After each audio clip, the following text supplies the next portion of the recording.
Dikisahkan, berabad-abad lalu, Dewa Cahaya mengutus 12 malaikat ke dunia fana. Masing-masing dari kami mewakili zodiak, dengan misi menciptakan perdamaian. Setelah kami menyelesaikan misi, umat manusia mulai memuja Dewa Cahaya.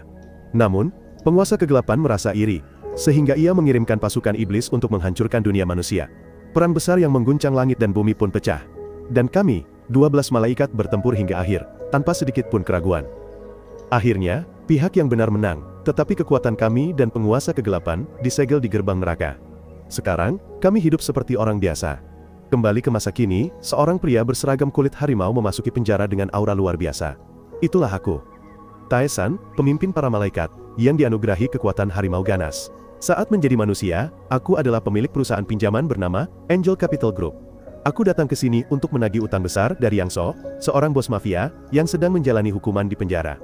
Tanpa bertele-tele, aku meminta Yang So membayar 2 miliar won yang ia berutang padaku, termasuk bunganya. Namun, Yang So tidak menghormatiku, bahkan mengancam akan mengirim anak buahnya untuk menghancurkan Angel Capital. Aku tetap tenang seperti biasa, menjelaskan bahwa Angel Capital hanya meminjamkan uang kepada mafia dan penjahat karena lebih mudah menagih utangnya, bukan karena terlibat dengan polisi korup. Saya juga memberitahu Yang So bahwa saya telah menagih utang selama 100 tahun dan belum pernah gagal. Yang So terkekeh, menganggap saya gila, karena saya terlihat terlalu muda untuk seseorang yang mengaku telah hidup lebih dari 1 abad. Setelah keluar dari sel, saya menelpon anak buah saya, seorang pemuda bernama Jui Dol, dan memintanya untuk menjamin Yang So.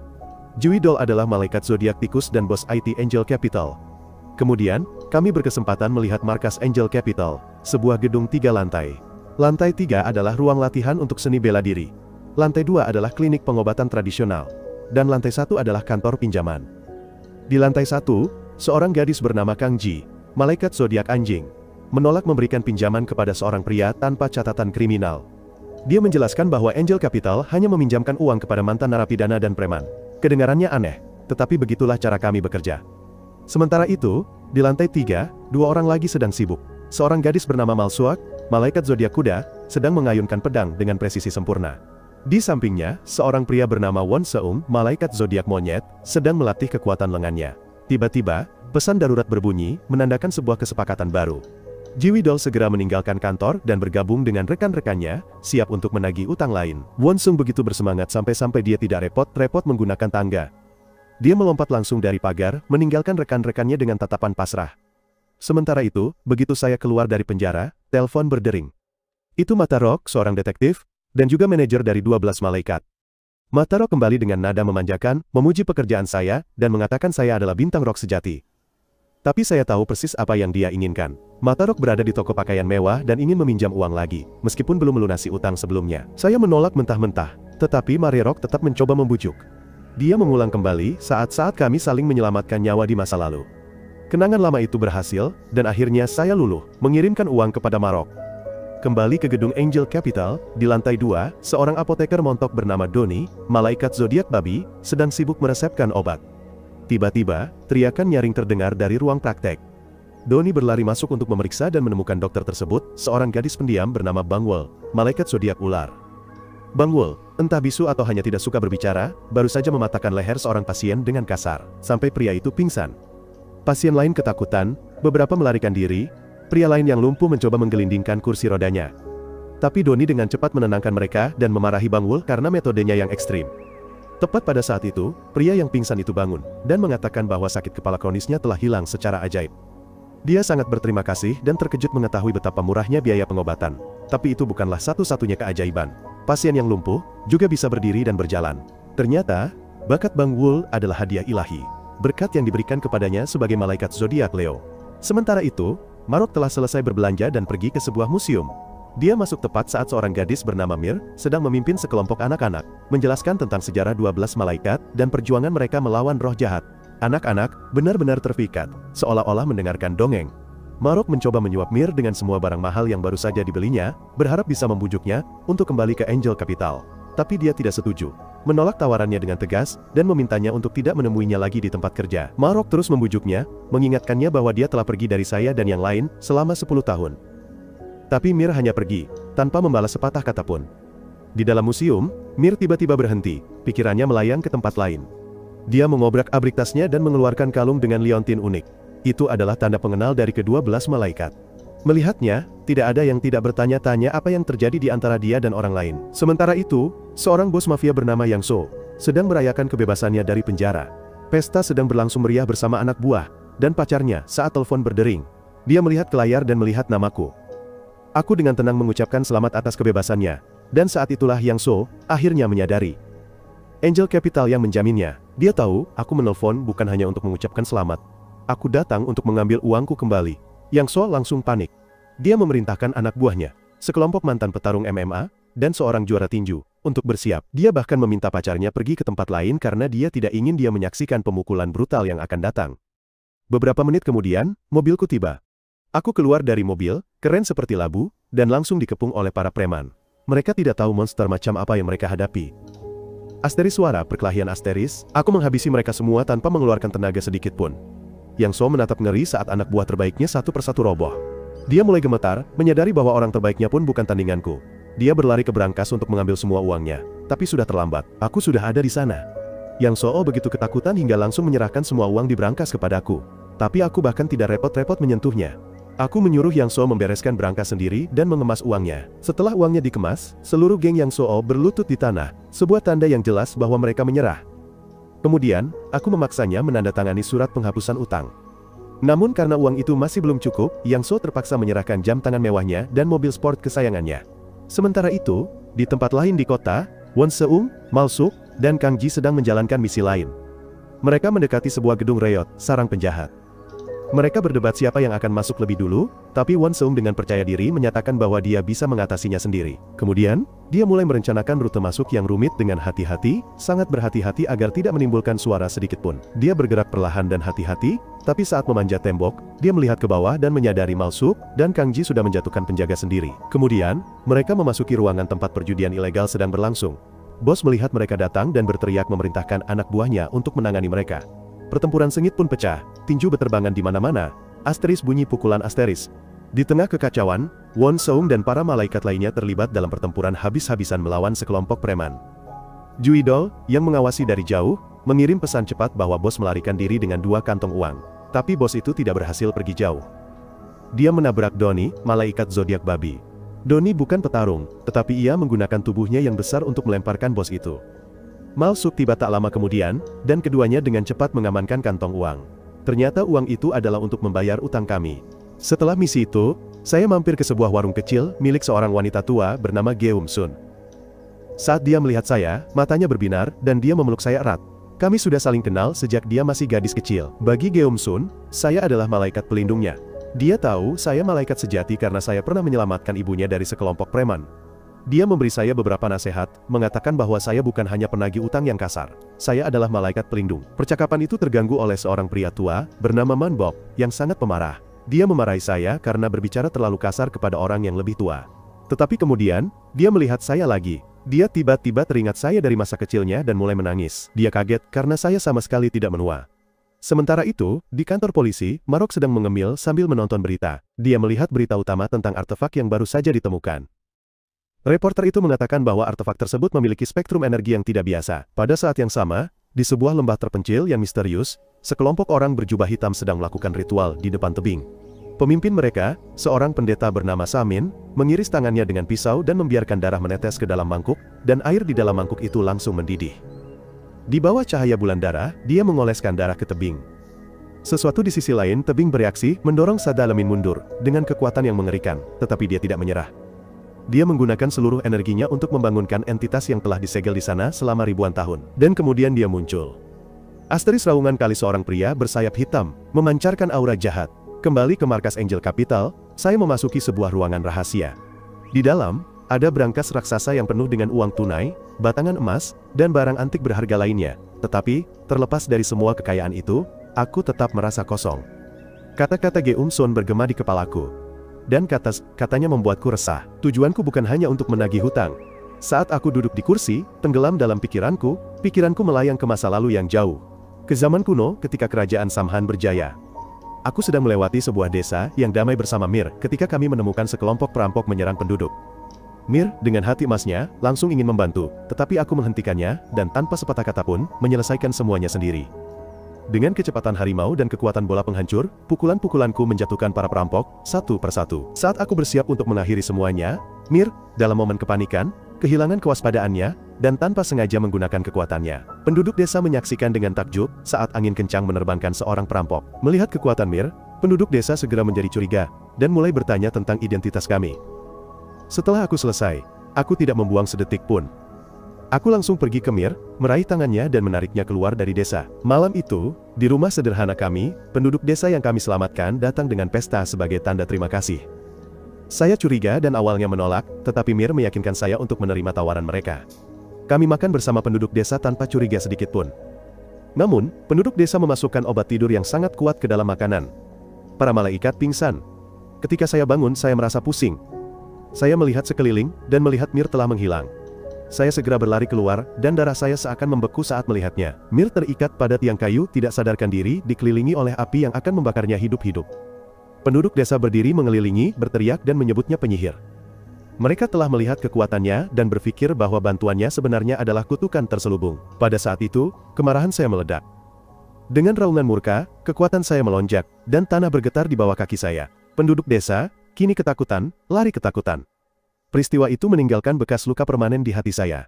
Saya menyadari kebenaran yang menyakitkan bahwa manusia benar-benar serakah dan tidak tahu berterima kasih.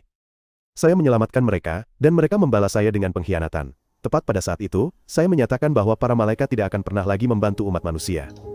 Sementara itu, di tempat yang jauh, ritual Samin telah mencapai puncaknya. Dengan darahnya sendiri, Samin akhirnya membangkitkan Ogui. Dia adalah pemandangan yang mengerikan, iblis dalam bentuk burung gagak, dengan mata menyala merah. Dia adalah perwujudan kegelapan, musuh bebuyutan malaikat cahaya. Ogui marah, memarahi Sakita Nimin karena membutuhkan ribuan tahun untuk membangkitkannya. Tapi suasana hatinya berubah menjadi kegembiraan luar biasa ketika dia mendengar berita yang membuat jantungnya berdebar kencang. Marok dan aku masih hidup. Dia akhirnya punya alasan untuk menghancurkan dunia dan menyelesaikan dendam lama, karena, ternyata, kamilah yang memenjarakannya di neraka. Di tempat lain di kota, para malaikat menjalani kehidupan manusia biasa. Kang Ji dan Malsuk sedang berlari di pagi hari. Doni, di sisi lain, melakukan pemanasan lalu menyerah, dan memutuskan untuk sarapan. Saat Doni menikmati makanannya, ia menunjukkan kekuatannya yang luar biasa. Dia bisa membaca pikiran, bahkan pikiran seekor anjing liar. Anjing itu mulai menggonggong padanya, dan Kang Ji dan Malsuk harus cepat-cepat menangkapnya, dan meminta maaf kepada pemilik anjing itu. Asteris teriakan kali sore harinya, Ogui berjalan di antara manusia, penampilannya sama sekali tidak mencolok. Namun Mir, yang berada di dekatnya, merasakan energi aneh di sekelilingnya. Dia tidak melihatnya, tetapi dia tahu ada sesuatu yang tidak beres. Malam itu, Mir berada di bar mencoba menjernihkan pikirannya. Tiba-tiba, dia mendapatkan penglihatan tentang bentuk mengerikan Ogui. Dia berusaha tetap tenang, dan memutuskan untuk tidak memberitahu siapapun tentang apa yang dilihatnya. Tepat pada saat itu, beberapa pria tua mulai mengganggunya, mencoba membujuknya untuk pergi bersama mereka. Mir sedang tidak mood. Dia memiliki hari yang panjang, dan terlalu banyak pikiran, jadi, dia memberi mereka pelajaran yang tidak akan pernah mereka lupakan. Asteris suara pukulan kali sementara itu, di puncak gedung pencakar langit, Ogui sedang berbicara dengan Samin. Ogui memandang ke bawah ke dunia modern, sangat berbeda dari apa yang pernah dia kenal. Dia memarahi Sa adalah Tamin karena tidak mengubah dunia menjadi neraka. Tetapi Sa adalah Tamin menjelaskan, bahwa hanya Ogui yang bisa melakukan itu. Kemudian, dia memberitahu Ogui bahwa seseorang bernama Haetae telah meninggalkan 3 batu jiwa sebelum aku membunuhnya. Dengan batu-batu itu, Ogui bisa mendapatkan kekuatan Haetae dan mengalahkan para malaikat. Di balik kesetiaannya kepada Ogui, Samin memiliki agendanya sendiri. Tujuannya pribadi adalah menjadi abadi, dan dia melihat Ogui sebagai kunci untuk mencapai kehidupan abadi. Keesokan harinya, para malaikat sedang makan siang.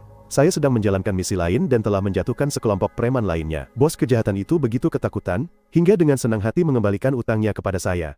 Saat saya bersiap untuk pergi, dada saya terasa berat, dan gelombang kecemasan tiba-tiba melanda saya. Saya mulai merasa pusing, dan ruangan itu mulai berputar. Saya bergegas ke psikiater untuk mendapatkan obat penenang, rahasia yang saya simpan dari semua malaikat lainnya. Sementara itu, Satarumin sedang melakukan ritual untuk memanggil pasukan iblis. Asteris teriakan dan raungan Asteris. Di sisi lain kota, Marok yang sedang dalam perjalanan pulang, merasakan getaran aneh. Dia mengeluarkan kalung dari bawah bajunya, dan melihatnya bersinar. Hal yang sama terjadi pada kalung malaikat lainnya di markas Angel Capital. Itu adalah tanda yang jelas, bahwa roh jahat sedang menyusup ke dunia manusia. Kang Gi kemudian memiliki penglihatan yang menunjukkan lokasi pasti dari roh-roh tersebut. Dia memberitahu yang lain bahwa menunggu Marok dan saya akan memakan waktu terlalu lama, dan mereka harus segera berangkat. Teman-temannya setuju, meskipun mereka tahu bahwa saya akan sangat marah jika mereka nekat masuk ke dalam bahaya tanpa saya. Pada saat yang sama, Mir bersiap untuk meninggalkan museum ketika kalungnya juga aktif. Tiba-tiba, sekelompok orang berjubah hitam dengan mata hitam pekat muncul di belakangnya. Pertempuran sengit pun pecah. Karena Mir berusaha melawan sendirian melawan semuanya, ia benar-benar kewalahan oleh jumlah besar para roh. Dan ia mulai kehilangan harapan. Namun kemudian, beberapa saat kemudian, Kang Ji dan yang lainnya muncul dan bergabung dalam pertempuran. Asteris suara perkelahian kali dari jauh, Samin mengamati melalui ritualnya, senyum puas di wajahnya saat ia melihat para malaikat berjuang. Saya baru saja kembali ke kantor ketika akhirnya saya menerima sinyal bahaya. Saya memeriksa kalung saya dan melihatnya bersinar terang, dan pada saat itu, saya menyadari bahwa kekuatan gelap telah kembali. Sementara itu, di ruang bawah tanah museum, Mir dan yang lainnya masih berjuang untuk mencegah para roh menangkap Mir. Mereka benar-benar kewalahan. Satu persatu, para malaikat mulai tumbang. Saat itulah Makhluk datang. Matanya terbelalak melihat kekuatan gelap yang telah ia bantu segel ribuan tahun lalu. Ia mengeluarkan tongkat sihir dan segera beraksi, mengubah roh Sa jahat menjadi batu. Ia menyuruh para malaikat untuk melarikan diri selagi bisa, tetapi Sawadhabi, Mensa Saleta Fitiratikwa, tidak menyerah dengan mudah. Ia merasuki salah satu roh. Dengan kekuatan yang baru ditemukan, roh itu mencekik Marok hingga sihir tongkatnya menghilang, membebaskan semua Anteksa Tabimin Nere. Doni dan Wonsung bergegas membantu Marok, tetapi itu adalah perjuangan. Mereka berhasil membebaskannya, dan Marok sekali lagi mengayunkan tongkatnya. Namun, satu persatu, kekuatan Samin menghilang. Untungnya, Marok berhasil menangkap salah satu dari mereka, dan menyentuhnya untuk menemukan sumber kekuatan mereka. Dia terkejut ketika memiliki kilasan musuh bebuyutannya. Sataman min surah kimin eli belahu. Setelah rohidah, roh kimin salemida, nuhawin surah kiminiri karahu bamila. Satataman nahu minili bealabiritu isuhu mobali fiminili bilibahe pulabo, setelah rohahato biritu. Rohidah par ulamin niri bila pulang. Dalam perjalanan, Wonsong berseru bahwa aura jahat dari para penyerang terasa anehnya familiar. Tetapi Marok merahasiakannya, tidak mengungkapkan bahwa Samin adalah dalangnya. Sementara itu, dari kejauhan, Ogui mengamati seluruh kejadian melalui mata-matanya. Ketika dia melihat Marok muncul, dia tersenyum, merasa seperti bertemu kembali dengan teman lama. Kembali ke markas, aku mondar-mandir dengan cemas, menunggu kabar dari timku. Saat aku melihat mereka melangkah melalui pintu, utuh dan selamat, aku menghela napas lega. Mir dan aku saling memandang untuk pertama kalinya setelah sekian lama. Segera, Marok meminta untuk berbicara denganku secara pribadi tentang masalah serius. Saat kami berbicara, yang lain pergi ke Bang Wul untuk mendapatkan perawatan. Karena Bang Wul tidak mau, atau mungkin tidak bisa berbicara, Doni menerjemahkannya dengan membaca pikirannya. Setelah merawat Malsuk dan Kang Ji, Bang Wul datang untuk memeriksa Mir, yang untungnya tidak terluka parah. Dia mengatakan bahwa dia baik-baik saja, dan berjanji akan segera kembali sebelum pergi. Di tengah kekacauan, Jui Dol mendapat masalah. Ia menyelinap ke ruang ramuan Bang Wul, dan rasa ingin tahunya yang berlebihan. Ia dengan santainya mencoba beberapa ramuan, menyebabkan ia kejang. Asteris jeritan, dan kejang asteris. Untungnya, Bang Wul menemukannya dan segera menyelamatkannya. Setelah itu, Bang Wul memarahi Jui Dol karena bermain-main. Jui Dol bukanlah satu-satunya yang dimarahi. Bang Wul juga memarahi Wonsung karena bermain-main dengan kursi pijat elektrik miliknya. Asteris jeritan kesakitan kali tepat saat itu, aku dan Marok memasuki ruangan, dan suasana langsung menjadi tegang. Malsuk dan Wonsung segera bertanya tentang para iblis, dan mengapa mereka kembali. Tetapi Marok tetap diam, bertekad untuk menyimpan rahasia yang telah ia temukan. Saat itulah Kang Ji masuk, mendesak mereka untuk mencari tahu siapa dalang di balik semua ini, sebelum lebih banyak orang celaka. Tetapi aku mengatakan bahwa aku sudah selesai melindungi manusia setelah apa yang terjadi pada Mir di masa lalu. Kang Ji tidak menyerah, dia berpendapat bahwa melindungi manusia adalah tugas suci kami sebagai malaikat. Tapi saya tidak peduli. Saya mengatakan saya lebih baik melihat dunia manusia terbakar, daripada mengambil resiko kehilangan keluarga saya lagi. Seperti yang dijelaskan sebelumnya, Dewa Cahaya mengirimkan 12 malaikat zodiak ke dunia manusia. Tetapi seperti yang diketahui para malaikat, hanya 8 dari mereka yang tersisa, bersama dengan Marok, seorang manusia biasa yang dianugerahi kemampuan khusus oleh dewa. Ini berarti 4 malaikat zodiak tewas dalam perang, meninggalkan luka yang dalam yang membuat saya merasa bahwa Dewa Cahaya tidak peduli pada mereka. Setelah perdebutan sengit dengan Kang Ji, Marok mengajak Won Seung ke kafe untuk berbicara secara pribadi. Marok memberitahu Won Seung bahwa meskipun jauh di lubuk hati, saya masih ingin melindungi umat manusia, tetapi saya mencintai keluarga saya lebih dari apapun di dunia. Ma Perturok juga mengatakan bahwa saya berharap Won Seung akan menggantikan saya sebagai pemimpin para malaikat zodiak. Won Seung benar-benar terkejut. Pikirannya kacau, sebagian meragukan, sebagian ingin mempercayainya. Sementara itu, saya turun menaiki tangga spiral di ruang bawah tanah rahasia saya. Tangga itu membawa saya ke tempat tersembunyi. yang ternyata adalah makam dari 4 malaikat zodiak yang tewas dalam perang. Ketika mendengar bahwa roh jahat telah kembali, luka lama saya berdarah kembali, dan saya dipenuhi dengan kesedihan yang mendalam. Memori saya terputus ketika Mama Kurok datang dan memberitahu saya bahwa Sabi Hasakari min ini belah wahabiyakahim min ayilatumanu upi khori ablika bihasakan adalah orang di balik kebangkitan roh Akhabi ayatan roh Akhabi Hasakan. Hati saya sakit, tetapi saya tetap pada keputusan saya untuk tidak bertarung. Saya memberitahu Marok bahwa kami hanyalah manusia biasa dengan umur panjang, dan kami tidak memiliki kekuatan untuk melawan iblis. Beberapa saat kemudian, Mir menepati janjinya, dan kembali ke Angel Capital. Dia seperti seberkas cahaya di langit malam yang gelap. Keesokan harinya, Kang Ji tidak bisa berhenti memikirkan apa yang dikatakan oleh pemimpinnya. Dia berada dalam dilema karena tidak seperti malaikat lain, Kang Ji benar-benar mencintai manusia. Keyakinannya diuji oleh keputusan pemimpinnya untuk tidak lagi melindungi mereka. Pada saat yang sama, saya mengunjungi Geom Sun dan Man Bok. Dengan wajah serius, saya memaksa mereka untuk menerima sejumlah besar uang, dan menyuruh mereka pergi sejauh mungkin. Saya melakukan ini karena khawatir akan datangnya bencana besar. Sementara itu, Won Seung diam-diam meminjam alat pelacak berteknologi tinggi dari Juidol. Dia berbohong bahwa dia akan berburu beberapa pengedar narkoba. Sebenarnya, Won Seung menggunakan teknologi untuk melacak energi iblis, karena dia ingin membuktikan perkataan Marok benar, bahwa dia layak menjadi pemimpin berikutnya. Di tempat lain, Marok pergi ke pusat penelitian untuk bertemu seorang ilmuwan. Ilmuwan itu melaporkan bahwa artefak yang ditemukan di makam kuno telah hilang. Investigasi kemudian terhenti ketika Won Seung menelpon Mahworok untuk melaporkan bahwa ia tidak menemukan energi jahat apapun di lokasinya. Won Seung ingin menyerah, tetapi Marok menyemangatinya lagi, mengatakan bahwa ia adalah pemimpin sejati. Beberapa saat kemudian, Geom Sun dan Man Bok kembali untuk mengembalikan semua uang yang saya berikan kepada mereka. Geom Sun memberitahu saya bahwa ia tidak akan pernah pergi, karena di matanya, saya akan selalu menjadi pelindungnya. Percakapan mereka membangkitkan ingatan dari masa lalu. Rekaman membawa kita kembali ke masa, ketika Geom Sun masih seorang gadis kecil. Saya menemukan sekelompok preman membuat masalah di pasar. Mereka merusak, termasuk toko ibu Geom Sun.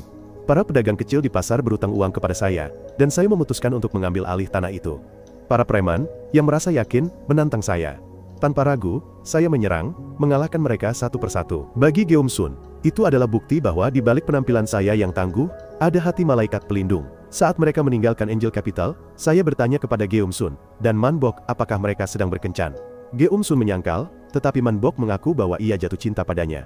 Di tempat lain di kota, Kang Ji, Juidol, dan Malsuk membawa Mir ke panti asuhan. Saat itu, Mir tiba-tiba mendapat penglihatan mengerikan yang menunjukkan teman-temannya dalam bahaya besar, dan aku juga terlibat. Firasat buruk Mir tidak sia-sia. Ternyata, Ogui kini memiliki salah satu dari 3 batu jiwa yang ditinggalkan Hae Tae. Jika dia mengumpulkan ketiganya dan memasukkannya ke dalam naga jiwa, dia akan mendapatkan kekuatan Hae Tae, dan Samin akan menjadi abadi. Cerita kemudian memperkenalkan Hae Tae, malaikat harimau, yang sejak awal merupakan duplikat sempurna dariku. Kami berdua diberkahi dengan kekuatan harimau primordial, dan ditugaskan dengan misi yang sama untuk melindungi umat manusia. Seiring waktu, Hae Tae dan aku menjadi teman dekat, seringkali menyelesaikan misi bersama. Bahkan saat Hae Tae dewasa, kerjasama mereka tetap menjadi pemandangan yang menakjubkan. Aku selalu ada untuk mengingatkan Hae Tae, bahwa tugas utama mereka adalah melindungi umat manusia.